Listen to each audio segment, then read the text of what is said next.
Hello and welcome to Elevenses. I'm David Copleff-Gotts. I'm Gemma. And I'm Frank. What a show we have for you today. He's been travelling the USA, he's recently finished his new autobiography, he's funny, he's hilarious, and he's here for you today. It's Evan Jones, everyone! We've also got our resident chef, Miss Jade Robinson. She'll be showing you how to make a quality snack for those who have no time. Oh no. Carry on, we've just got a small technical hitch here, sorry about that people. She'll be showing you how to make a quality snack with if you have no time at all. She'll be making a cheese and barbecue toasty. Yeah, that sounds delicious. Plus we have our agony and general discussions and our competitions, where you can win a holiday to New York, $5 grand of spending money and free tickets for you and 5 friends to see Evan Jones's live tour. But first, we have our side order news, coming up with all the top stories of news and entertainment. Britain is once again bracing itself for more snow and sub-zero temperatures. The UK has been struggling to keep moving. Roads are blocked, flights have been cancelled, and even the London Underground has stopped working. What? It's underground? Snow? Schools across the length and breadth of the country have been shut. It's been so bad that even the pedos have been ringing in sick. Hello? I'm sick. Yeah, I know. You're a paedophile. X Factor has come to an end, but not without more controversy. Cher was voted out of the top 4 acts and claims it was a fix. Even big old Mary Byrne agrees. Before she left the competition, Tesco kindly said that Mary would always be welcome to have her old job back working on the tills. But can you imagine the awkward moment when Mary scans Matt Cardle's winning CD? Whoops. And finally, London has been under attack by furious students protesting against the rise of tuition fees. It's getting so out of hand that the royal car carrying Prince Charles and Camilla was targeted and had paint thrown all over it. They did make it safely to the Royal Variety though, but when the car was under inspection they found a huge great big stinking pile in the back seat. Turns out Camilla had a little accident during the attack. And that's the news! Up next we have our resident chef, Miss Jade Robinson. Hello. Thank you, David. Now, today, we aren't making anything Jamie Oliver, nothing too strenuous. Do you know what I found out? Some of our viewers don't even know how to make a simple toasty. Oh my god, seriously. I know. Now, what we have here, we have some bread and some butter. And I have cheese here, but you can pick whatever filling you like, as long as it's a sandwich filling. And some barbecue sauce as well. Oh, I love that. Now, this is a snack whether you're in the middle of work and you need to be quick, or if you're not that hungry. But if you are, you could make a couple of them. Now, you need, for one, 2 pieces of bread only. Okay, so that's 2. You need some butter, your filling, and some seasoning and barbecue sauce. Now, I'm going to teach you a little tip here. If you take your butter, and if you butter one side of the bread only, that's just one side of the bread, and we are using a knife here, so do be careful. Now butter that side of the bread, and this is actually going to be on the outside rather than on the inside where the filling would be. Now this is because it makes it nice and golden brown and crispy. Yeah, kids, listen up, like that. Yes. So, if you open up your toasting machine and put your bread face down with the butter side down, then leave that to toast a little while you cut your cheese. And clean up after yourself now. Okay, so we'll cut the cheese.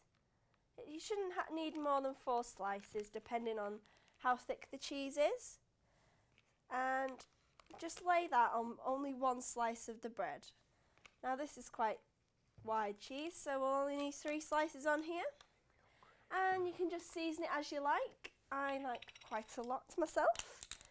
Okay, and whether you want to put your sauce on the inside or for dipping, that's up to you. I'm going to use mine as dipping.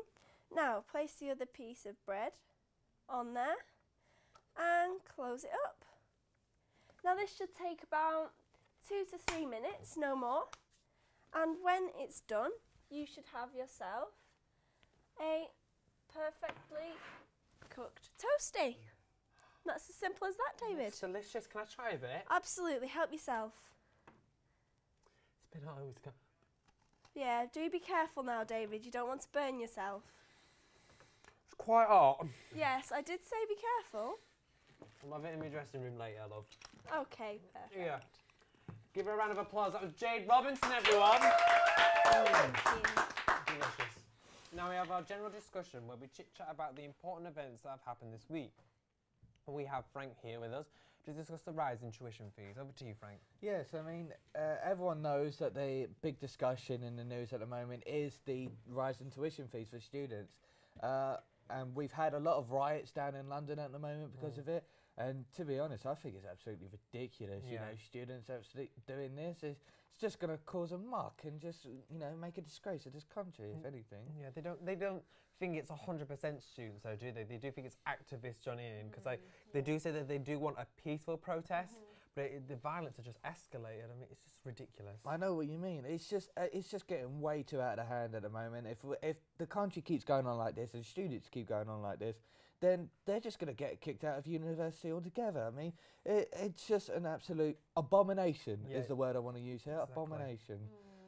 I don't know, I think with the whole riots and fighting, personally I don't think it's the right approach to go through, but I can understand where they're coming from. Like, with students in today's papers, and they get bad publicity all the time about doing drugs and knife crime and stuff, but at the end of the day, this is the only way they feel that they can be heard, because nobody's helping them out in situations like this. But if they want to be heard, then they don't have to smash up things around London and start peeing on monuments. All they could do is just try and do the simple approach and a peaceful march, not smash up buildings and try and get the Tories to notice them. Yeah, I totally understand that, and I do agree with you. I think the fighting and the riots have got out of hand completely, but I think from a student's point of view, like, you know, in the papers and stuff, people are accusing young people of going on the dole and not getting jobs and just sitting around and like doing nothing. And then you have the other hand where students are going to university, trying to get a good education and a good job, and they're getting told that they've got to pay loads of money for it. It's not working out either way, really. But if anything, then students should try and make much more of a name of themselves instead of getting this bad reputation, because if anything, the newspapers are giving them a bad name because of what they've done before, and now it's only increasing the fact that they're getting a bad name because of these riots and that. I mean, how do you justify that, if anything? How do you justify the fact that these teenagers are going to continue to get a bad name if they're going to continue these riots? Well, I think it's the minority as well, isn't it? Like, people are put into groups depending on what other people do. Like, I remember when I was a teenager, I was classed as like yob, and you can't wear your hood up and stuff. Labels, labels, just because minority groups are doing stupid things. But at the end of the day, if you're accused of something like that and nobody's going to listen to you when you tell them your point of view, then you give up in the end, don't you? I still think it's ridiculous, though, the way these students could go around thinking that they're the bee's knees and whatever else, and think that they could just get away with anything. The actions need to be taking place for these students who think they can do whatever they want. They need to be sorted out. If anything, they should have at least a charge put on them, some kind of police warning, because this is our political leaders at the end of the day that have enforced these rules, and damn, I'm proud of them for making these rules. Yeah, but you're going to be the first one to complain when policing aren't doing their right job. I'm not complaining. If anything, I'm complaining the fact that they haven't been charged yet, and it's not the police's fault. It's the fact that these students just keep doing it over and over again, and they're not being caught for it. I'm sorry to interrupt, but we're gonna have to leave it there. Actually, that was a great discussion. If you have any questions for Frank, don't be afraid to get in touch at www.frankonelevenses.co.uk. Coming up next, we have the brilliant Evan Jones, and our Gemma answers your problems. So don't go anywhere.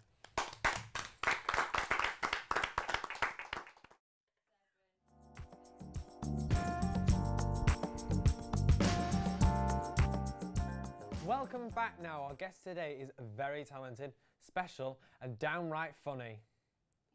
We've got a technical hitch here, sorry. Back from his brand new comedy tour of the USA, self-proclaimed bloke with the jokes, Evan Kenneth Jones, everybody.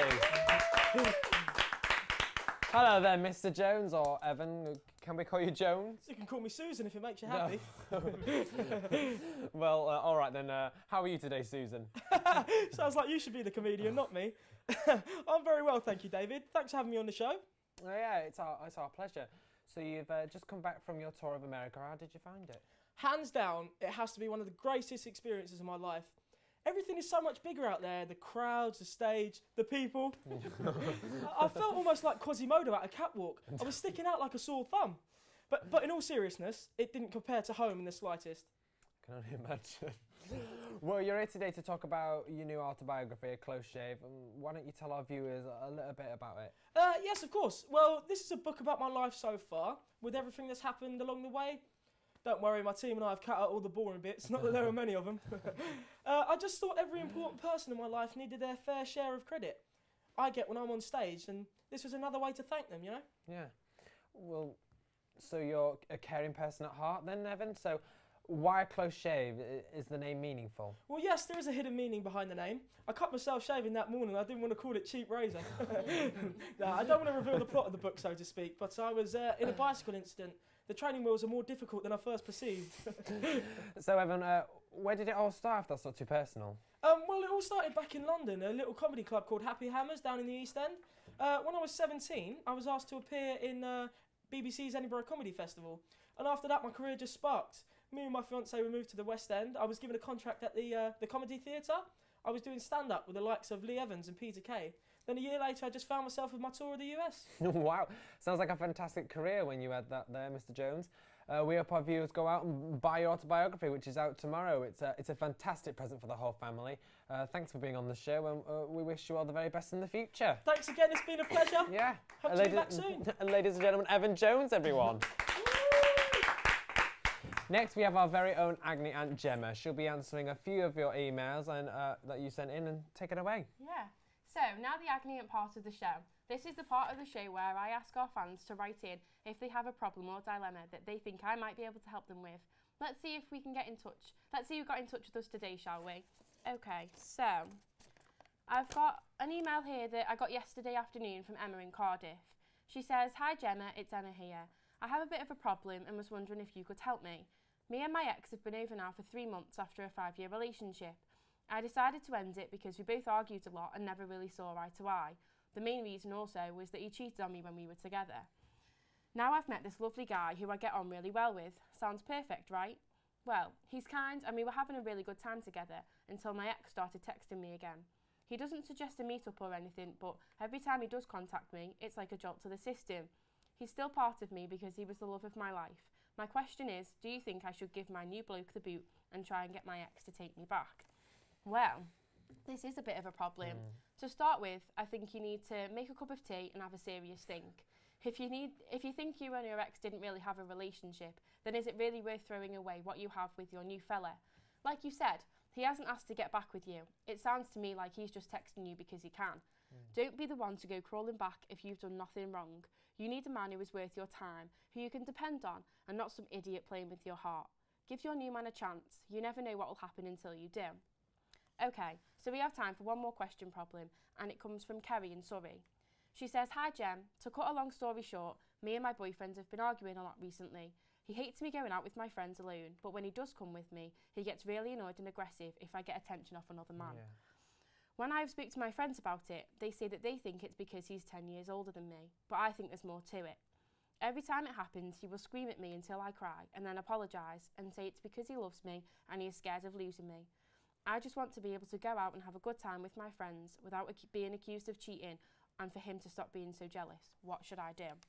Well, to start with, I don't think it's the age difference that's the problem. I think your boyfriend has some serious insecurity issues. Maybe from past relationships, and he's taken out on you. But be aware, if you stand your ground, then I'm pretty sure you're going to be going around and around. However, if you give in to him controlling you, he will take over everything else as well. Talk to him about trust and make sure he knows that if he pushes you too far, you won't be sticking around. It may sound harsh, but trust me, I've been there myself. And if you try to block it out, it'll just, you won't be able to forget about it, and the problem will just get worse and worse. Yeah. That's all we have time for today. But if you have any problems, get in touch and I'll see if I can help you. My email address is www.askgemma11s.co.uk. That's all. Thank you. Thanks for that, Gemma. Some really good advice there. And finally, it's competition time.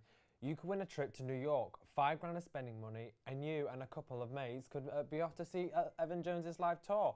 All you need to do is answer this question. Johnny Depp starred in the blockbuster Pirates of the A. Caribbean, B, Coventry, or C, Cardiff. Call 0800 59 59 67 or text your answer A, B or C to 82244. Lines close at 9 p.m. tonight, so the best of luck to all of you.